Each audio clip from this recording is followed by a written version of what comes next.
कुलकेरी कर्णपटियान भगवान श्री कृष्णचंद्र की वाङ्मयी कृपामयी आनंदमयी मूर्ति श्रीमद्भागवत महापुराण कथा वार्ता समागत भगवत कथा रस रसिक प्रेमियों, श्रद्धामयी वात्सल्यमयी देवियों, नन्हे मुन्ने नटखट दिव्यात्माओं,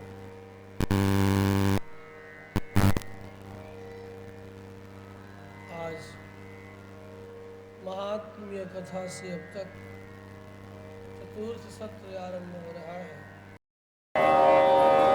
कथा का तृतीय सत्र बोध सत्र जिग्नेश्वर महादेव की सन्निधि में हम सब उपस्थित हैं अनुभव करने के लिए। श्रीमद्भागवत महापुराण की आज तृतीय दिवस की कथा में कृष्ण स्वरूप में लीला गुणधाम में प्रवेश करें, उससे कुछ क्षण पूर्व हरिनाम का स्मरण दो चार बार हम सब करेंगे। आगे आगे आप सब पीछे पीछे करेंगे।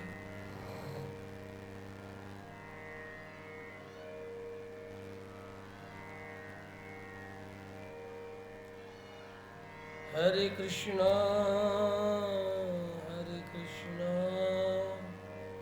कृष्ण कृष्ण हरे हरे,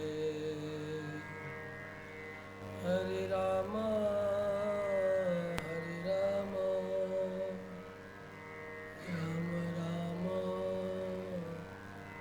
हरे हरे, हरे कृष्णा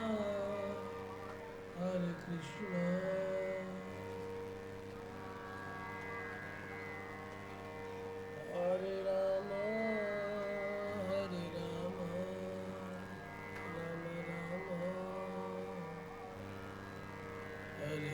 राम हरे कृष्णा कृष्ण कृष्ण हरे हरे, हरे राम राम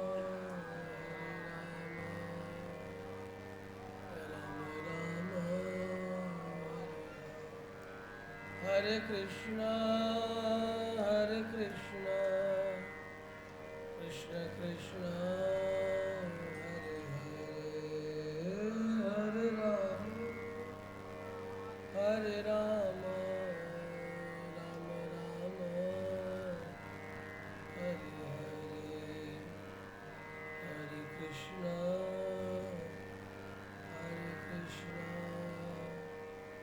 कृष्ण कृष्ण हरे हरे। श्री कृष्णचंद्र भगवान की। मेरी तानपुरा की आवाज़ थोड़ा कम करो, बहुत ऊंचा हो गया।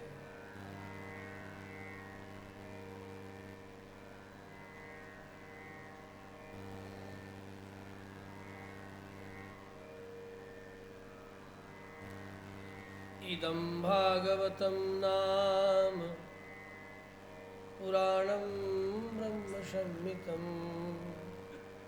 उत्तमश्लोकचरितं चकार भगवान ऋषिः। शौनकादि मुनियों से सुत जी महाराज निवेदन करते हैं, वेदव्यास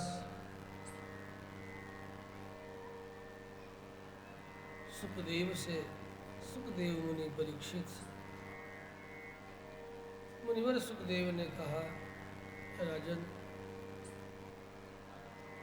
जैसा मैंने श्रवण किया है वैसा ही मैं आपको सुना रहा हूँ। अहम चाध्यगमं तत्र निविष्टः तदनुग्रहात्, सोहम वह श्रावयिष्यामि यथाधीतं यथामति।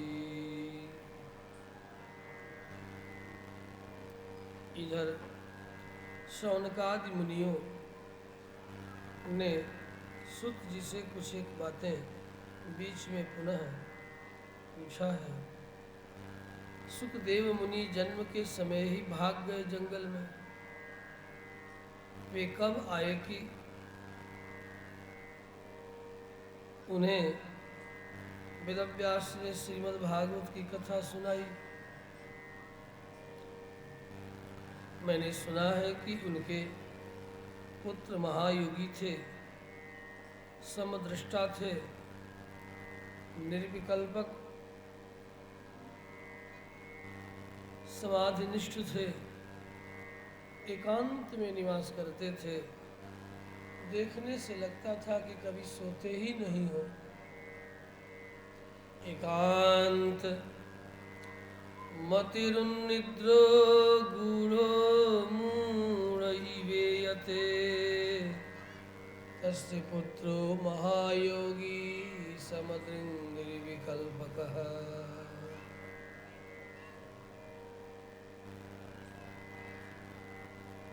हम लोगों ने तो यहाँ तक सुना है कि सुखदेव मुनि ऐसे थे जो स्त्री और पुरुष में भेद तक नहीं कर पाते थे। उन्होंने किस तरह कथा सुन ली, या हे सुत जी महाराज आपको किस तरह उन्होंने कथा सुना दी, दोनों बात आश्चर्यजनक है। उन्होंने किस तरह अपने पिता से कथा सुन ली, आपको सुना दी, वे तो लोक दृष्टि में, लोगों की दृष्टि में विक्षिप्त जैसे लगते थे, पागल जैसे लगते थे, मूढ़ जैसे लगते थे।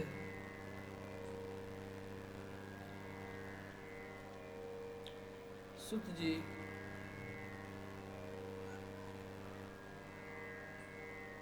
इस बात को श्रवण करके निवेदन करते हैं।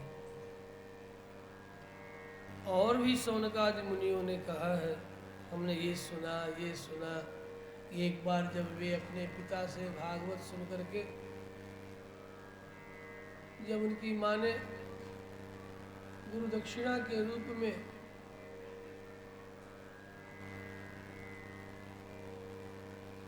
विवाह इत्यादि कर संसार में रहने को निवेदन किया, तो सुनते हुए भाग चले। मार्ग में तालाब जिसमें अप्सराएं स्नान कर रही थी, उन अप्सराओं के बीच से गुजर गए, लेकिन किसी भी अप्सरा ने उन्हें देखकर, जो सुखदेव पूरे 16 वर्ष के नौजवान थे, नंगी स्नान करती हुई अप्सराओं ने अपने अपने वस्त्रों को नहीं धारण किया, यूं ही निर्लज्ज सी नदी में स्नान, तालाब में स्नान करती ही रह गई।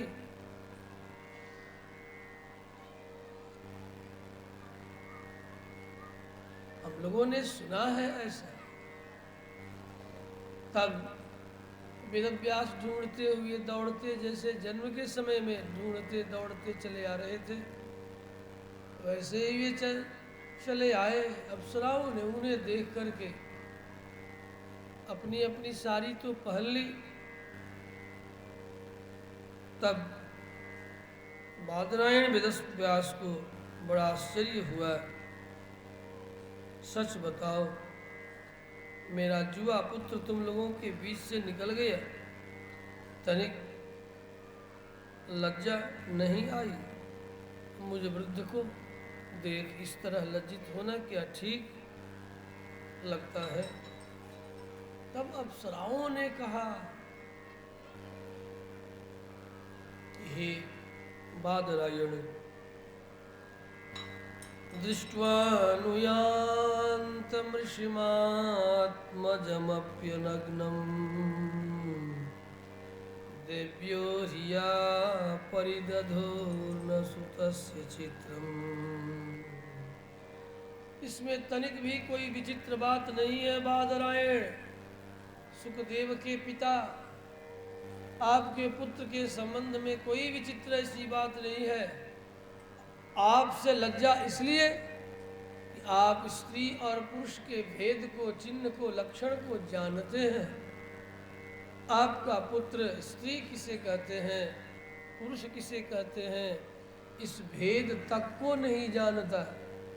जो इस भेद को नहीं जानता, भला उससे लज्जा पर्दा कैसे, क्यों की जाए।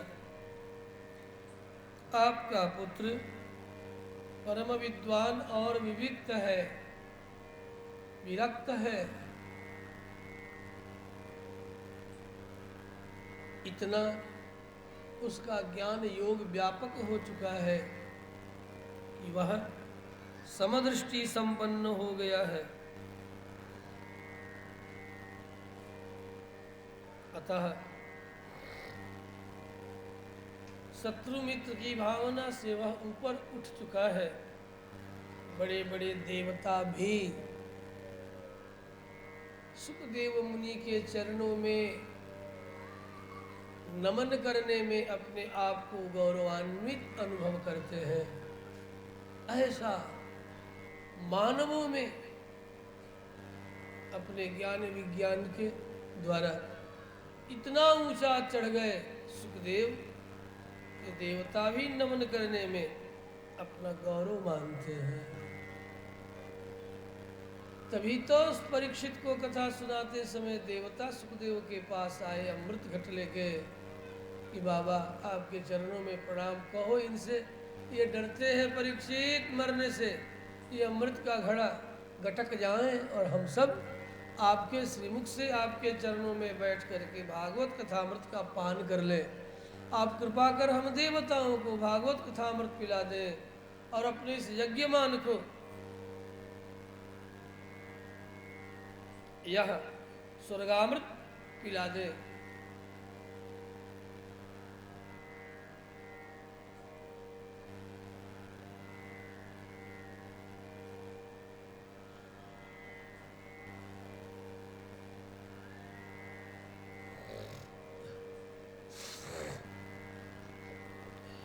ऐसा चरित्र है मुनिवर सुखदेव का। द्वापरे समनु प्राप्ते तृतीय युग पर्यये। सुख जी महाराज अपने गुरुदेव की महिमा सौनकादि मुनियों से श्रवण किया। अरे वे तो गोदोहन मात्र ही जितने देर में गाय दुही जाए बस उतने देर तक कहीं खड़े होते। अद्भुत। सुत जी ने कहा, हे सौनकादि मुनियों, देखो घोर कलिकाल आ गया है। परस्पर एक दूसरे के कर्तव्यों का संकर्य हो गया है। कोई भी अपने अपने कर्तव्यों को ठीक ठीक जान करके भी पालन नहीं करता, और बहुत तो जानते ही नहीं, और जो जानते हैं तो पालन करने में उनकी रुचि नहीं है। अतः जीव मात्र के कल्याण के लिए अब साधन शास्त्रों में एकमात्र भागवत ही रह गया। इसे सुने, कहें, अनुभव करें। विशेष क्या कहूँ, स्त्री शूद्र द्विज बंधूनां त्रयीन श्रुति गोचरा कर्म श्रेयसी मूढ़ानां श्रेव एवं भवेदिह। अब भला सोचो, आज तो ब्राह्मण भी वेदों को नहीं पढ़ता, औरों की बात तो छोड़ो, भला कल्याण होगा तो कैसे होगा। फिर अन्यों के संबंध में मैं क्या कहूँ। स्त्री शूद्र द्विज बंधूनां त्रयीन श्रुति गोचरा। फिर स्त्रियों के कल्याण की बात कैसे करूं, अंत्यजों के कल्याण की बात कैसे करूं। जो द्विज बंधु है, संस्कार से रहित हो चुके हैं, संस्कार युक्त होते थे, जिनके कानों को कभी श्रुति गोचर नहीं, जिन्होंने कभी वेदाध्ययन नहीं किया, ऐसे लोगों का पुनः कैसे कल्याण हो। जो कि कर्म को ही श्रेष्ठ मानते हैं और कर्म में ही जिनकी बुद्धि मूढ़ता को प्राप्त कर ली है, कर्म का भी जिन्हें ठीक ठीक ज्ञान नहीं है कि कौन सा कार्य करूं और कौन सा कार्य मेरे लिए ठीक होगा। अब तो जगह जगह बड़े बड़े ऑफिस खोल करके विशेषज्ञ बैठ गए हैं। आप पढ़ो लिखो, उसके बाद विशेषज्ञों से पूछो कि मैं क्या करूं, मुझे क्या करना चाहिए। है? देखो पूरे विश्व की बात कह रहा हूँ, और भारत में भी एक अगलगी लग चुकी है। जहाँ जन्म से ही कर्म निर्धारित था, आप यहाँ जन्म धारण किए हैं, इसलिए आपको ये कर्म करके जीविकार्जन करना चाहिए और अंत में जीविकार्जन करते हुए परतत्व परमात्मा का अनुभव कर सके इन्हीं कर्मों के द्वारा। अतः भगवान कृष्ण ने गीता में कहा, स्वकर्म विचावेक्ष या विकम्पितुमर्हसे, अपने कर्म को देख करके इस दोषमपि न त्यजेत, अपना कर्म यदि दोषपूर्ण भी तुम्हारे बुद्धि को दिखाई पड़े तब भी अपने स्वकर्म का व्यक्ति को त्याग नहीं करना चाहिए। ऐसा अपने कर्म में दोष भी दिखाई पड़े तब भी, क्योंकि वह दोष तुम्हारी दृष्टि का दोष है, वास्तव में तुम्हारे लिए निर्धारित जो कर्म है उसमें कोई दोष नहीं है। करके तो देखो, जब तुम करके देखोगे तब अनुभव प्राप्त करोगे। केवल बुद्धि से विचार करते करते करते करते थक जाओगे, अपने कर्म के दोष का निराकरण स्वतः नहीं कर पाओगे। पहले करो, बिना करे बिना किए अनुभव में नहीं आएगा।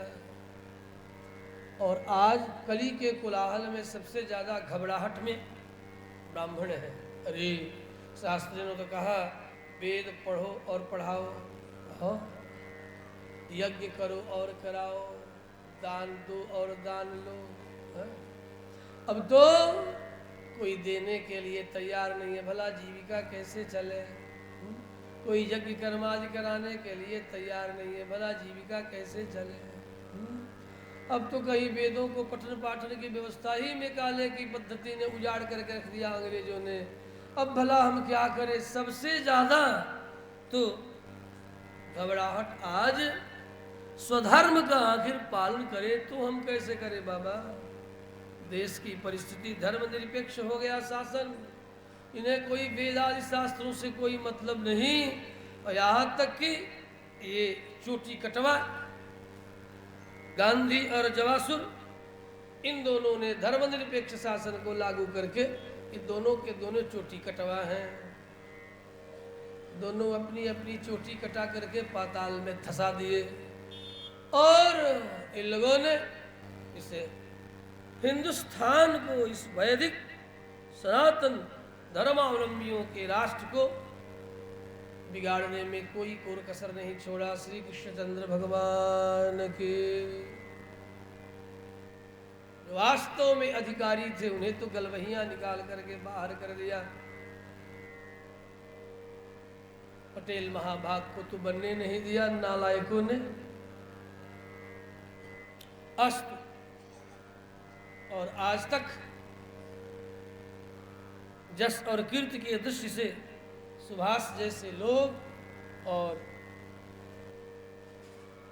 काले पानी की सजा भुगतते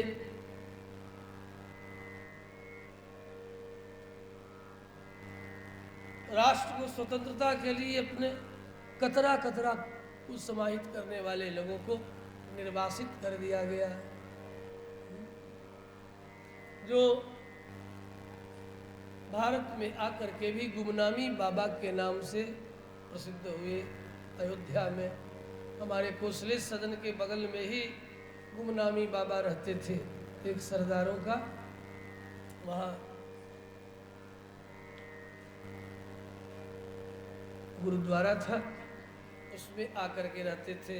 पुनः बाद में वे 69 में इंडिया में आ गए थे। क्या कहा? 69 69 में भारत में आ गए थे। कौन आ गए थे? सुभाष चंद्र बोस।